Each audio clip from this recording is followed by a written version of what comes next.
Assalamualaikum warahmatullahi wabarakatuh. Apa kabar sahabat Ismut Fitomedica? Alhamdulillah kita berjumpa kembali ya.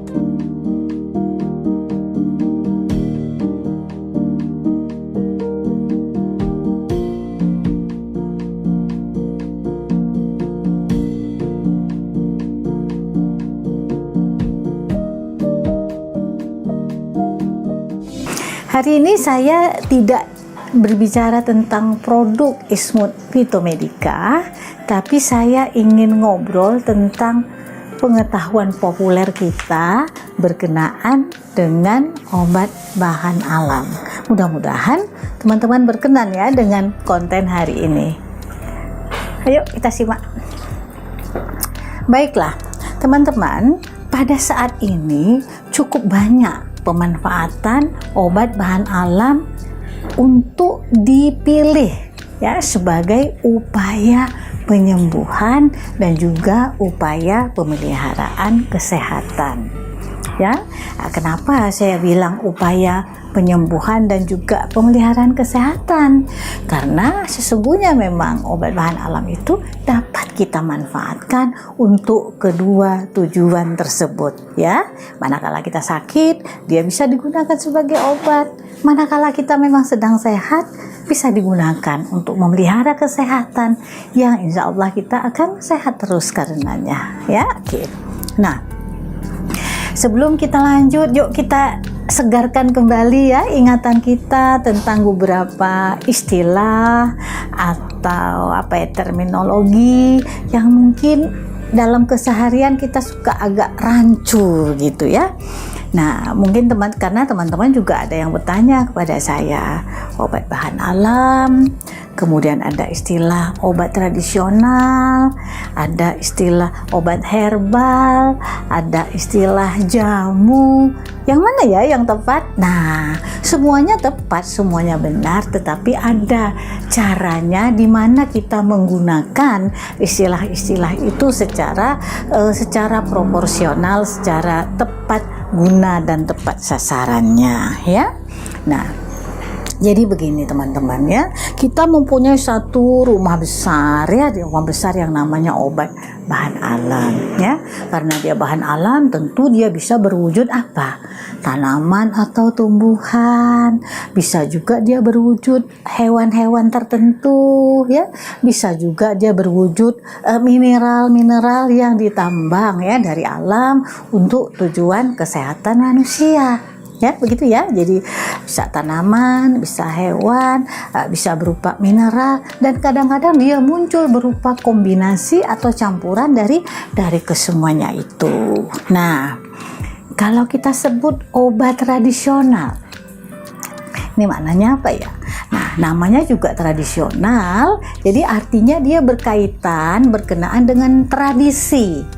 Ya, tradisi suatu daerah, tradisi suatu etnik tertentu ya, atau tradisi yang lebih besar yang berkenaan dengan suatu negara tertentu.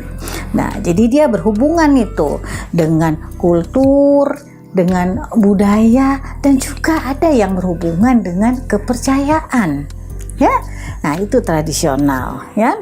Jadi dia lekat sekali dengan kearifan lokal suatu tempat. Hidup melekat pada suatu masyarakat tertentu, pada daerah tertentu, atau pada negara tertentu. Nah, kalau jamu gimana? Jadi kalau kita sebut jamu, artinya obat tradisional Indonesia ya. Jadi tadi di atas maaf saya agak batuk sedikit. Kalau tadi di atas saya sebutkan obat tradisional, lalu kita turun sedikit, jamu. Jamu adalah obat tradisional yang ada hidup sesuai dengan tradisi Indonesia. Nah, Indonesia itu luas ya. Ada masyarakat yang hidup di Pulau Jawa, di Pulau Sumatera, Kalimantan, Sulawesi, Maluku, Nusa Tenggara, sampai ke Papua ya. Jadi sangatlah luas. Namun, manakala kita menyebut jamu, Artinya adalah obat tradisional Indonesia, bukan dari negara yang lain. Nah, kemudian kalau kita sebut dengan herbal, obat herbal atau herbal saja, dia berkenaan dengan tanaman ya yang tidak selalu harus bernilai tradisi. Bisa jadi dia merupakan tanaman yang baru, penemuan-penemuan yang baru, ya, tidak selalu harus bersifat kuno. Nah, kalau tadi obat tradisional ada nilai kekunoannya ya, ada ketentuan kalau tidak salah dipakai secara terus-menerus 3 generasi berkelanjutan. Nah, itu disebut dengan tradisional. Nah, kalau herbal bisa jadi kita menemukan suatu tanaman yang baru, mempunyai manfaat atau khasiat tertentu. Nah, lalu ditelaah bagaimana pemanfaatannya untuk tujuan kesehatan manusia ya. Jadi di sini kita belajar bersama-sama kalau herbal belum tentu tradisional ya. Ya. Jadi tidak selalu herbal itu tradisional, herbal bisa jadi berupa penemuan baru. Nah, tapi kalau tradisional jelas ya ada nilai kekunoannya gitu ya. Ada riwayat kunonya, riwayat empiriknya, turun-temurunnya dari suatu daerah tertentu ya. Mudah-mudahan ini dapat mengingatkan kembali pengetahuan kita yang lalu ya. Pada video-video saya yang lalu pernah saya sampaikan informasi ini, namun karena masih ada yang bertanya kepada saya sampaikan kembali untuk menjadi menjadi penyegar bagi kita semuanya. Nah, kemudian karena ini obat bahan alam berbeda dengan obat kimia. Nah, jadi kalau kita melihat perbedaan yang mendasar, ini ada obat bahan alam, ini ada obat kimia. Kalau obat kimia jelas ya, jadi suatu senyawa kimia tertentu yang memang diproduksi secara khusus untuk mengatasi suatu penyakit tertentu. Nah, jadi kalau di satu sisi obat bahan alam yang menyediakannya. Di mana alam menyediakannya itu tersimpan di dalam tanaman tertentu, mungkin pada hewan tertentu, dan juga pada tambang-tambang mineral tertentu. Nah, jadi kita memerlukan upaya untuk dapat memanfaatkan sumber alam itu sehingga dia berguna bagi kesehatan kita, baik itu untuk penyembuhan maupun untuk pemeliharaan, ya. Nah, jadi kalau tadi yang kita sebut dengan obat tradisional, kemudian jamu, kemudian obat herbal, itu semuanya masuk ke dalam kelompok obat bahan alam, bukan obat kimia sintetis ya. Ya, jadi kita belajar bersama-sama untuk membedakan di mana obat bahan alam, di mana obat kimia. Karena masih ada yang bertanya kepada saya, Bu, produknya Ismut Fitomedica itu mengandung kimia enggak? Tidak. Ya, jadi murnilah itu semua bahan-bahan senyawa-senyawa aktif yang terdapat di dalam tanaman tertentu atau hewan tertentu yang diolah menjadi obat bahan alam yang didaftarkan di Badan Pengawas Obat dan Makanan. Begitu ya teman-teman, mudah-mudahan jelas ya sampai sini ya. Nah, kita belajar lagi agak sedikit lebih lanjut. Kapankah waktu yang paling baik bagi kita untuk mengkonsumsi atau untuk memanfaatkan obat bahan alam? Nah, kalau kita bicara tentang pemeliharaan kesehatan masyarakat Indonesia itu secara tradisi, secara kultur memang sudah memanfaatkannya itu sebagai minuman kesehatan sehari-hari. Teman-teman tentu ya sering melihat kan di keluarga-keluarga Indonesia membuat apa tuh, kunir asem di rumah, membuat beras kencur, membuat wedang jahe. Nah, itu kan semuanya adalah dari bahan alam untuk tujuan pemeliharaan kesehatan. Mungkin mbah kita, nenek kita, ibu kita menyebutnya biar anget, biar nggak masuk angin ya. Kalau musim hujan datang, ayo minum yang anget-anget, wedang jahe dan lain sebagainya supaya nggak gampang masuk angin. Nah, ini adalah suatu tradisi yang luar biasa bagusnya. Nah, kemudian di sisi lain ada pemanfaatan yang lebih spesifik ketika dia berguna sebagai obat untuk membantu kita menyembuhkan penyakit tertentu. Nah, kapan paling tepat waktunya kita mengkonsumsi obat bahan alam untuk membantu penyembuhan? Nah, ketika kita merasa ada gangguan kesehatan, kita pastilah ya pergi ke dokter atau ke rumah sakit untuk memeriksakan diri. Apa sih yang salah dengan diri kita ya? Apa yang sakit? Apa yang terganggu? Nah, dari hasil pemeriksaan itu kita mendapatkan diagnosa dokter. Diagnosa dokter misalnya, Pak, Ibu, Anda mengalami penyakit ini, ya. Nah, obat yang dapat dimanfaatkan adalah ini.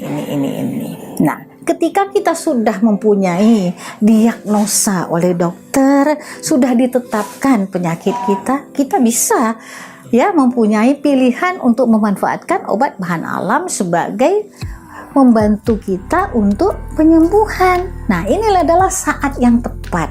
Artinya, kita betul sudah mengetahui apa yang sakit, lalu kita memilih obat yang sesuai dengan penyakit yang sudah didiagnosa dokter. Ya.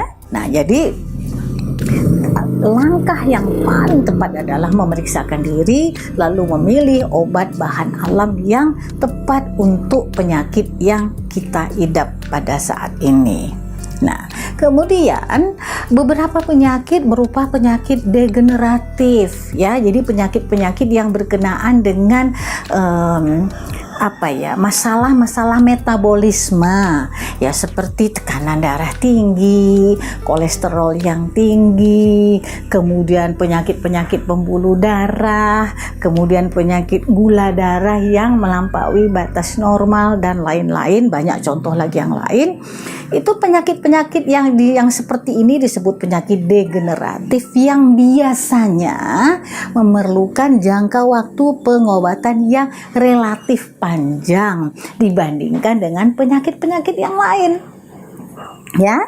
Nah, kalau kita misalnya penyakit flu atau kita luka atau apapun, itu biasanya kan hanyalah terbatas ya, beberapa hari dia akan bisa sembuh dengan mengkonsumsi obat tertentu. Namun ada memang penyakit yang membutuhkan perawatan yang lebih panjang, misalkan 1 bulan atau 2-3 bulan dan seterusnya. Nah, ketika penyakit yang semacam ini diidap oleh seseorang, nah obat bahan alam ini merupakan pilihan yang sangat tepat ya. Karena apa? Karena obat bahan alam itu dia mengandung multikomponen. Di dalamnya banyak sekali senyawa-senyawa bioaktif yang tidak hanya bekerja pada satu reseptor tertentu ya. Jadi manakala kita misalnya mengalami satu keluhan, sesungguhnya di dalam tubuh kita itu bisa jadi ada beberapa hal yang perlu dikoreksi. Contoh soal ya yang biasa terjadi ketika seseorang mengidap diabetes ya, gula darahnya di atas normal. Nah, masalahnya kan tidak hanya sebatas itu. Ada hal-hal yang perlu diperhatikan dalam tubuhnya, misalnya fungsi pankreasnya, fungsi livernya, kemudian kesehatan kesehatan kelenturan pembuluh darahnya. Nah, ketika ini hanya salah satu contoh ya, banyak lagi penyakit-penyakit yang lain. Nah, untuk yang hal-hal kondisi yang semacam ini, obat bahan alam itu sangatlah baik untuk dipilih karena dia dapat menyentuh beberapa titik-titik tertentu yang secara sinergis nanti menghasilkan pemulihan kesehatan, pemulihan gula darah tadi misalnya ya, yang dalam kasus ini.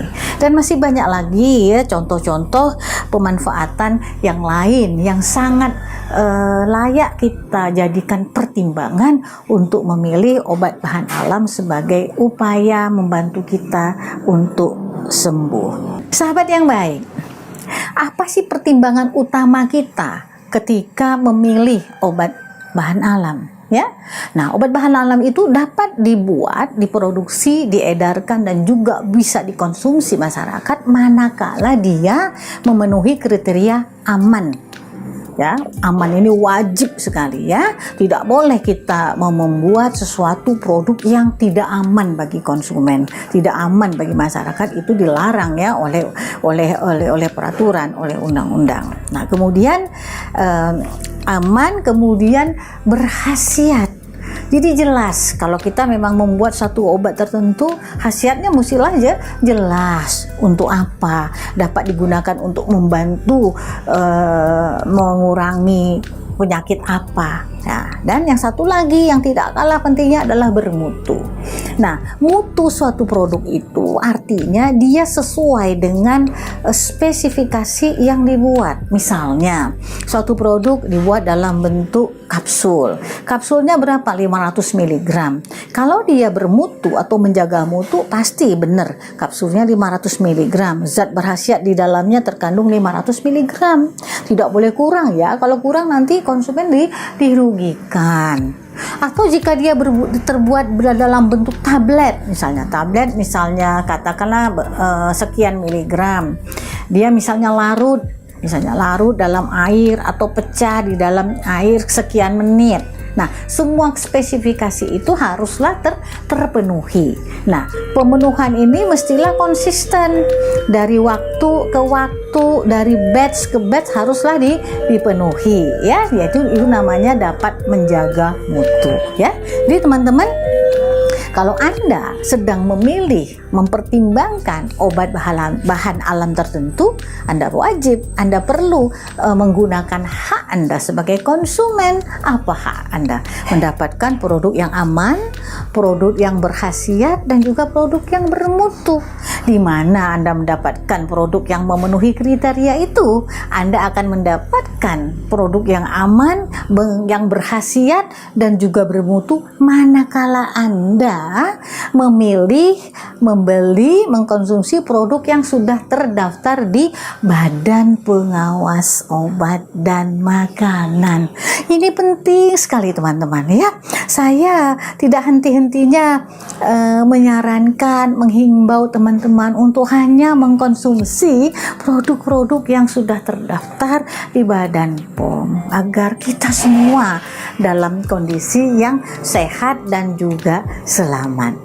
Demikian ya teman-teman informasi pengetahuan populer tentang obat bahan alam pada hari ini. Saya berharap semoga video ini dapat memberikan pencerahan, dapat memberikan sedikit gambaran ya tentang obat bahan alam secara ya bolehlah disebut dengan secara menyeluruh.